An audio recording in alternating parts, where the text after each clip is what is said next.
Welcome back, everybody. This is your host. I am Lovely Ann, and welcome to the Pulsating Thoughts podcast, the channel where we have real life, real people, real candid conversations. So today is my day off.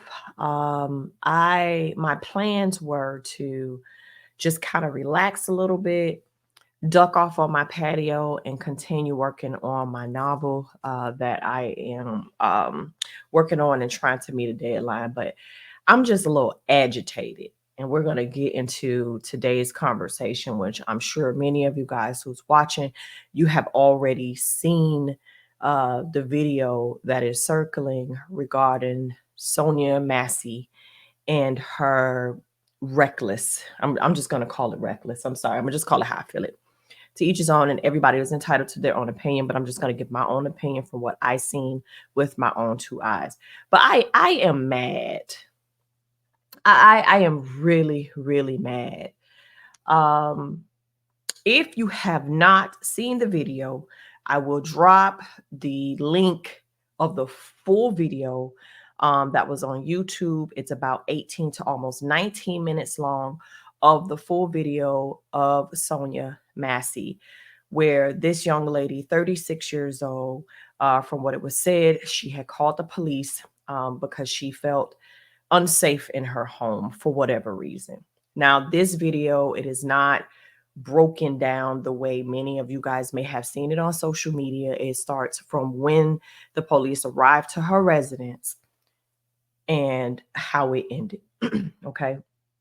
I'm mad, y'all, because we see this time and time and time again. And I hate to put this, but or characterize it as a race issue, but it is a race issue. You get what I'm saying? It really is. It's a race issue, and it's just negligence, and it just shows how uh, um, our police, we really don't have faith in our law enforcement as far as the Black community is concerned, because there is a level of biasness as it pertains to how we're treated versus other nationalities are treated. Okay. So we're going to start from the top, and I'm just going to give my own spew on it. And I took a couple of notes just so that I can stay on track. And again, I encourage you all to watch the full video in its entirety at your leisure. So you see the cops arrive to her residence, and they're knocking on the door, typical standard protocol. They walk around to the back, giving a surveillance of her property. They're walking around to the back, and they come back around to the front, and they're knocking, and it appears as if she's not opening the door. You do hear the officer say, he tells dispatch to give her a call. You hear the phone ring, et cetera, et cetera. But Sonya did take a few minutes, maybe a good 3 to 5 minutes before she opened up her front door. And from the moment she opened her front door, she's like, please, God, please, God, please, God. Okay. Don't hurt me, that she says to the police officers.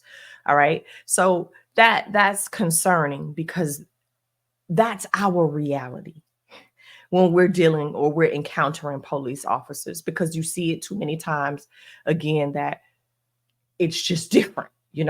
I can't say what her personal experience was or has been with law enforcement officers, but she comes to the door, and it appears to be as if she's in a manic state. Now, if you have, let me park the car and say this. If I am projecting or if I'm wrong, let me publicly apologize. But from looking at her energy, she seemed to be as if she was in a manic state. I say that because working in healthcare, I previously worked in a mental institution. I also has a child who suffers with different mental health issues. So if you've ever been around somebody who struggle with any type of mental issues, when they are in a manic state, there's a certain energy that they give off. And to me, it appears as if she was struggling or battling some issues at the time. And then there's other things as I continue that I feel that coincide that she was really having some challenges. I can't say what that is. And if I'm wrong, I publicly apologize. That is just my opinion.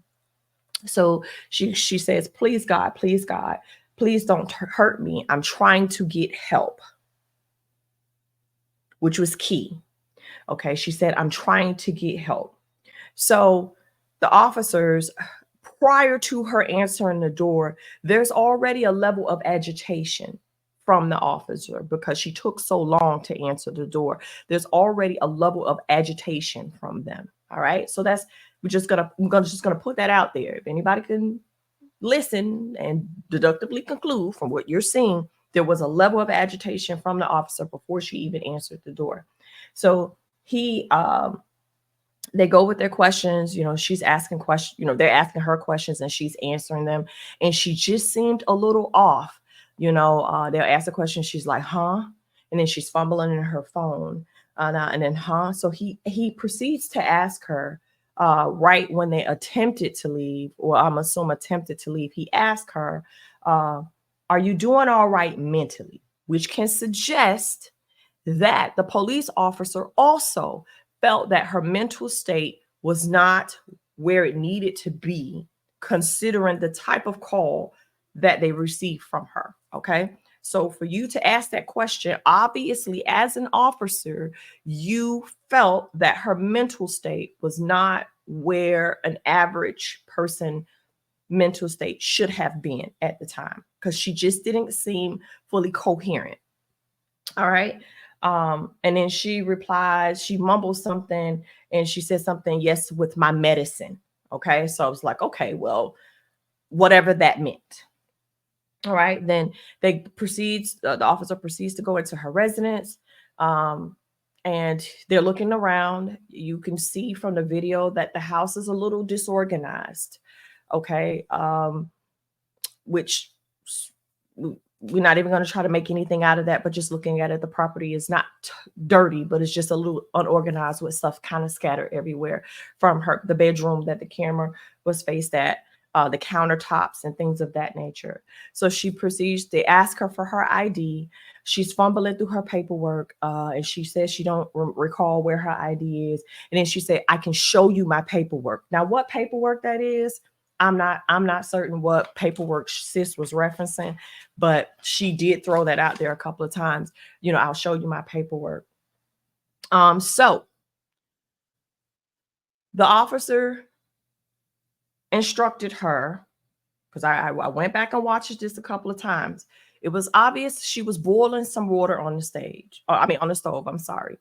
And we all know when we're boiling water, there's some heat that's going to spiral, whatever the case may be. So the officer instructed her to go check on this. We don't need a fire while we're here. So he instructed her to go, and you see she moves from the couch, followed his command, and she went into the kitchen.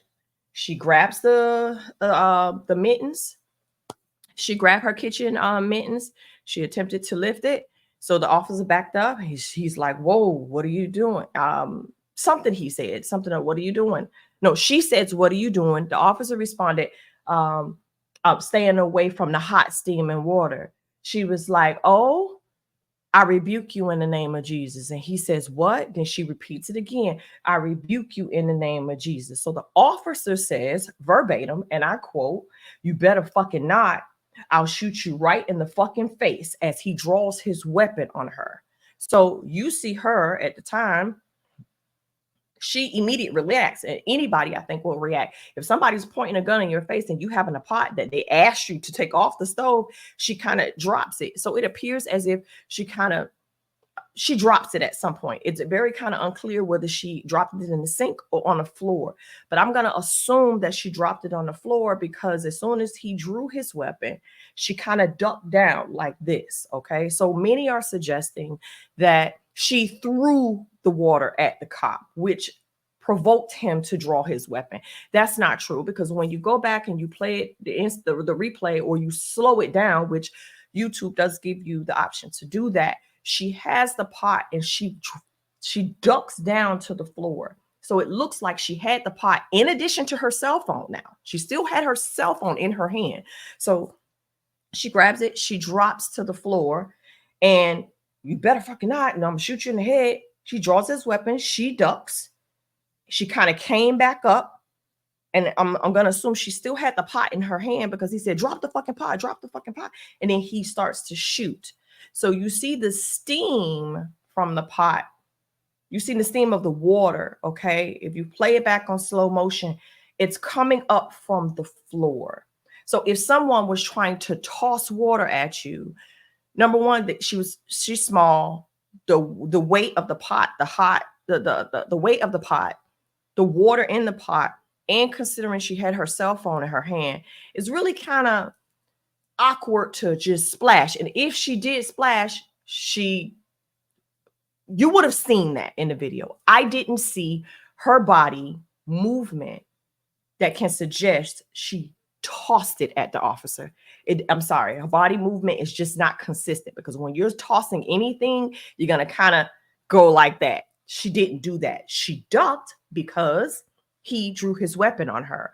And then when obviously after she got shot, you've seen the steam come up from the bottom, which can suggest she dropped it while she was ducking. And that's why you see the steam.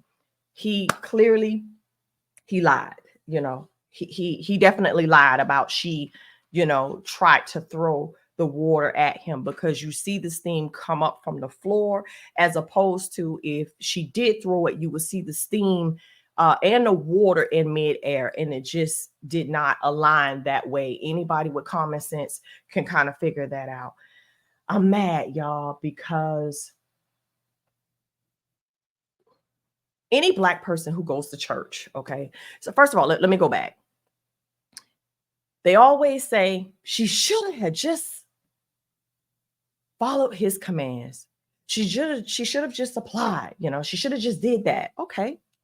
The only reason why she was in the kitchen is because the cops told her to go check on the water. So she's following the officer's command. So you can't say that she didn't do that, because the only reason why she went in the kitchen is because he told her to go check on that, because we do not want a fire while we're here. Okay. So that's the only reason why Sonya even ended up in the kitchen in the first place, because she was on the couch. Two, I'm angry because we have to have conversations with our loved ones and our counterparts that white people don't ever have to have with their kids. It's kind of like a damn if you do, damn if you don't situation.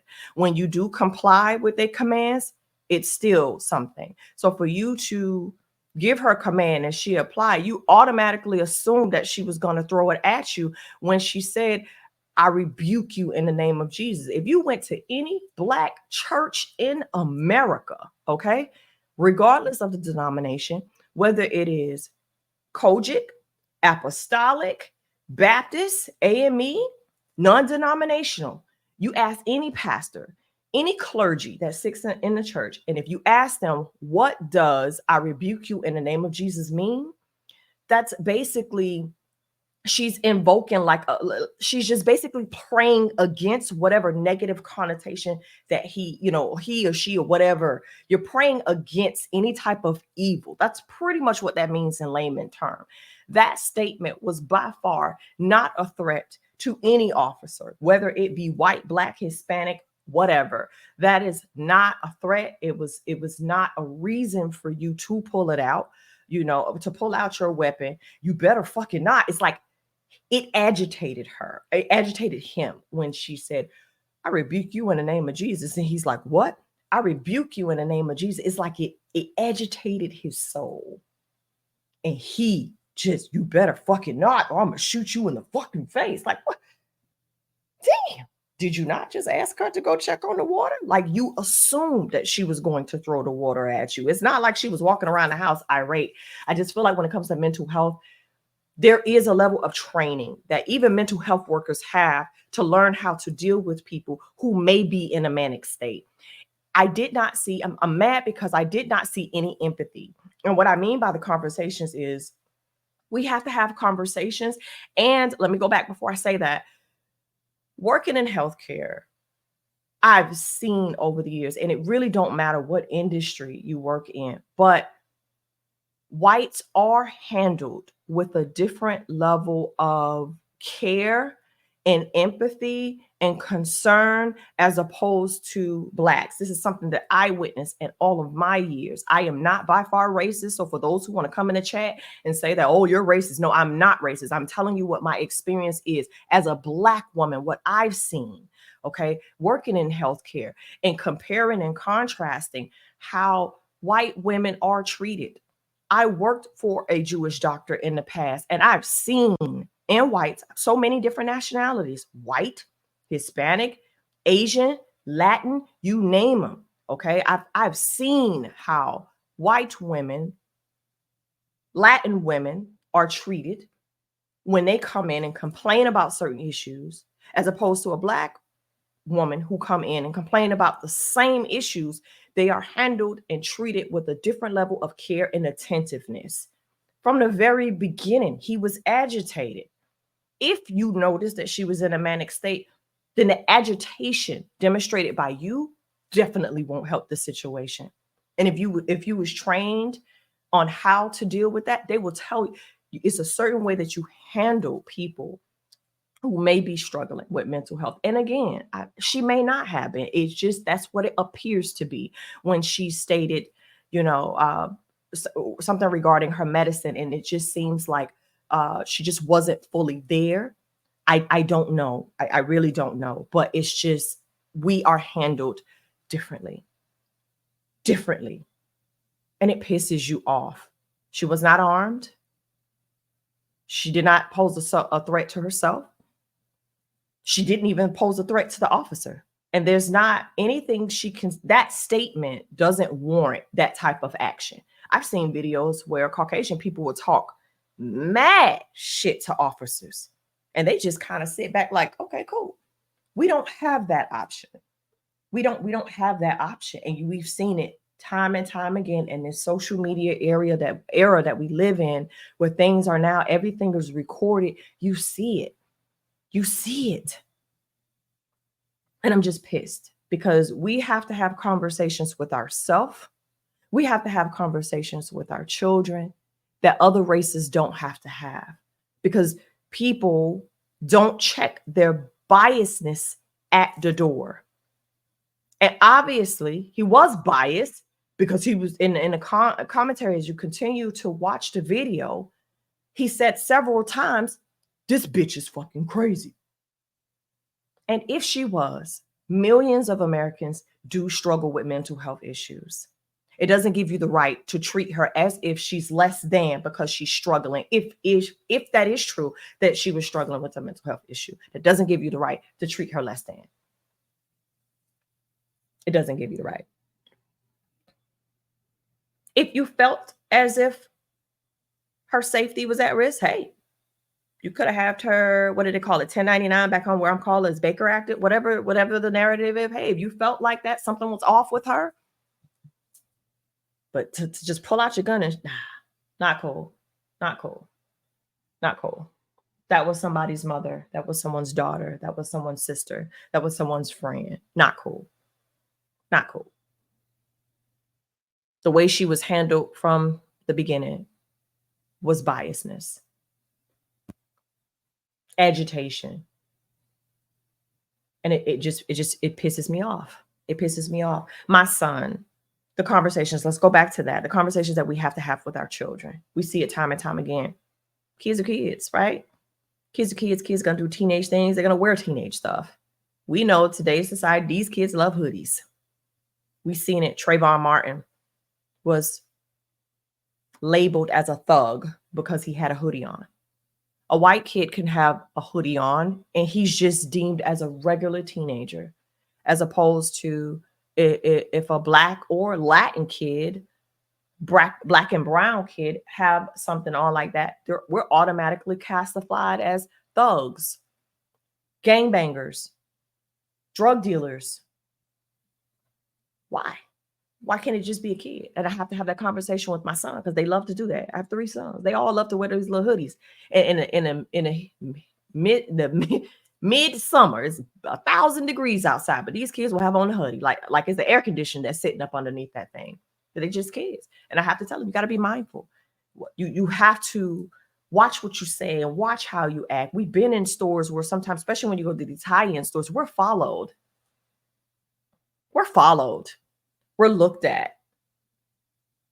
We're looked at a certain way. And it's not right. I remember having my own encounter. Let me just take it to myself. Um, Back before when I was living in South Florida, I was living in this area, Pembroke Pines. If you know that area, it is not, it is a middle class area, working class people, nice area. I have a standard poodle. My baby is about 70 pounds. I recall us just chilling in the house one night, and it was kind of late. And my dog, he's not a barker. Typical dog behavior. He heard something, and he immediately goes to the window and he starts barking. You know, and he's a big boy. So the bigger the dog, the stronger the bark. And I didn't think nothing of it. You know, he calmed down, a few minutes after that. But obviously he heard something. The next morning when I got up to go to work, I typically will always park my car in a specific parking space because I always park my car near my window. That's just me. And prior to that, there had been some break-ins in the areas that residents had reported. So it wasn't anything uncommon, but what triggered me was the fact that when I went to my car that morning, I noticed that the screen to my window was cut in a perfect L shape. So I said, that's why my dog was barking. Obviously, he heard somebody. And since I lived on the first floor, possibly is only consistent when someone was trying to break into my residence. And that's why he went up. He went out. I made my observations notice to the leasing management. And then I also called the police to make a police report. So they come, one white officer, one Latin officer. They come. And I tell them my story, tell them what happened. The officer gonna say to me, first of all, their energy was just off, and then he's gonna say to me when I took him outside to show him the screen, and I said I'm concerned because I have children in my house. Okay, at that time I'm a single woman. I live alone. It's just me and my kids and my dog. So yes, I'm concerned. This is just a perfect L shape, just a perfect L shape. This officer had the audacity to turn to me and say, well, maybe the dog scratched the screen and that's what ripped it apart. And I'm like, I kind of looked at him with the side eye, like, really?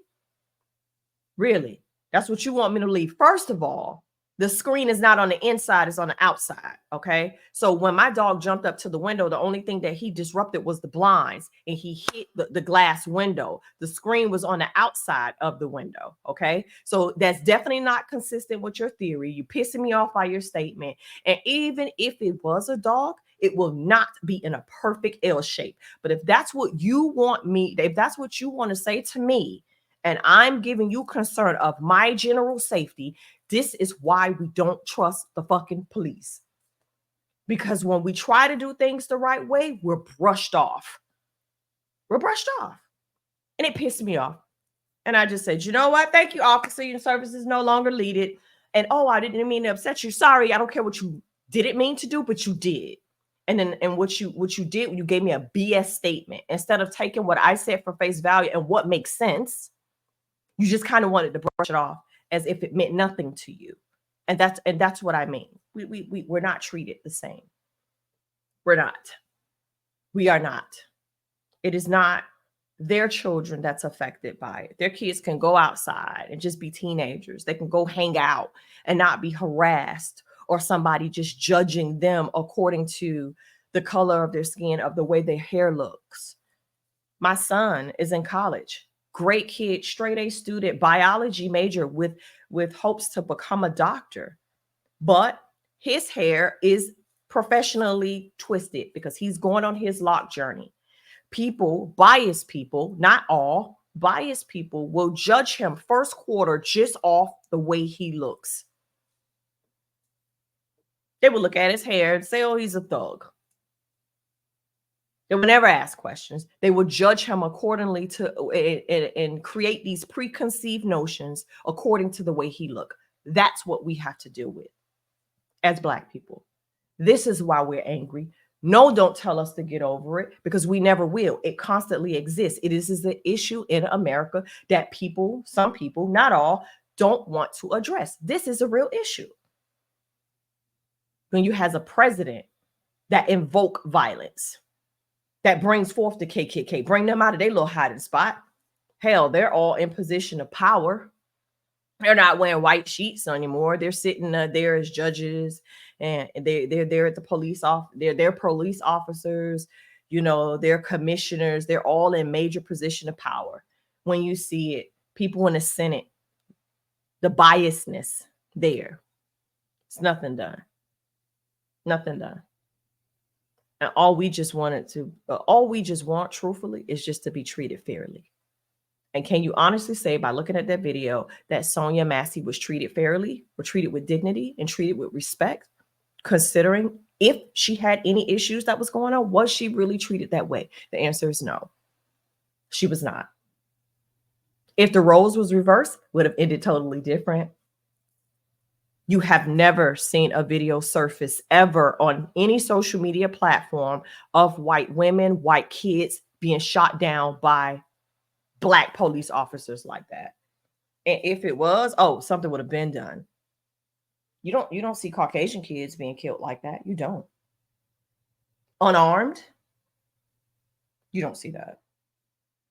And I'm not talking about for those who live that life. Listen, I believe if you do the crime, you do the time. Whatever, when you live by the sword, you die by the sword. I'm not talking about that. I'm talking about innocent people who have lost their lives publicly because of biasness and racism. In 2024, and all the 40 plus years I've been living, for 41 years, racism, and 41 years I've been on this planet, racism is still an issue. And it have been for my parents who are baby boomers, and for the generation such as my grandmother who was raised in the 30s, where racism was a real issue, where there was things were segregated. Blacks couldn't go here. Everything is separated. White, Black only. Still an issue in America. But then you want us as Blacks to feel safe and secure and knowing that you are here to protect all of us. No. And this does not to discredit the police force. This is not the mentality of everybody in the police force. I'm talking about for those, if the shoe fit, then wear it. That's what I'm talking about. Those are the people who I'm talking to. So don't get your panties in a bunch if this doesn't fit you. And we're not going to sit by and act like this is not an issue, because it is. It is not your life. It's not your concerns. You don't have to worry about your children in that manner. You don't go to work the weight that we carry every single day. You go to work, you see the biasness. I work in healthcare. Living here in Georgia, oh my God, the racism is prevalent. I see it. When I walk into a room and I'm just coming in here to help and treat you how they treat me because I'm Black, or how they look at me, or because they don't want me to touch them because I'm Black, or they're acting as if they are afraid of me. What for? I'm in my most professional form, but I have to suck it up. I have to carry that on my back every single day. I have to turn the other cheek. That's not something you have to deal with. It's not something you have to deal with. How we are boxed out. They say, go to school, get a good education. Okay. And we do.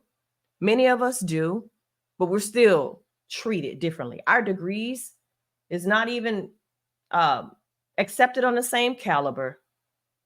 Look how they did Barack Obama over a damn birth certificate. Or the negative connotation is being said about Kamala, is her name, Kamala Harris. Now that she's in this position, I'm watching some of the videos that is trending and the things that are said about her. One video, we don't think she's that smart. She's a prosecutor, for crying out loud. Do you know how much education and schooling she has to do to become a prosecutor, in addition to passing the bar exam? But for you to suggest, I don't think she's that smart. I wonder why.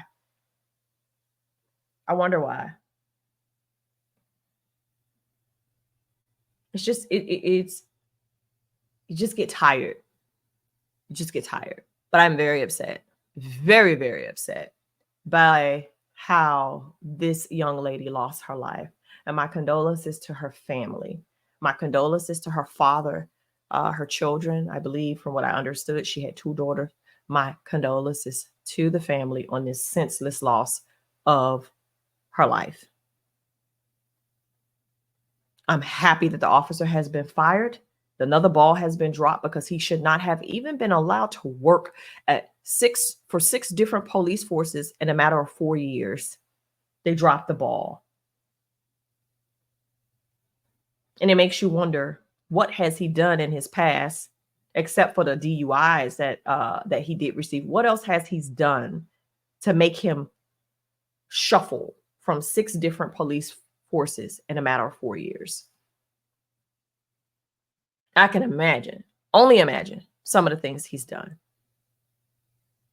So that's my rant for today. I'm going to try to get back into what I wanted to do. I wanted to get a good 5,000 words in because I really do want to finish this novel by my due date that I have. I really do. But y'all tell me what y'all think in the comments. I am going to attach the video in its entirety in the comment section. So if you don't know where to look for it, just look in the comments. There you will find it. Click on it and watch it for yourself and make your own determination for yourself. But tell me what you think in the comments. In the meantime, in between time, I will catch you guys on my next episode that I will bring forth to you, and enjoy the rest of your day. All right. Until then.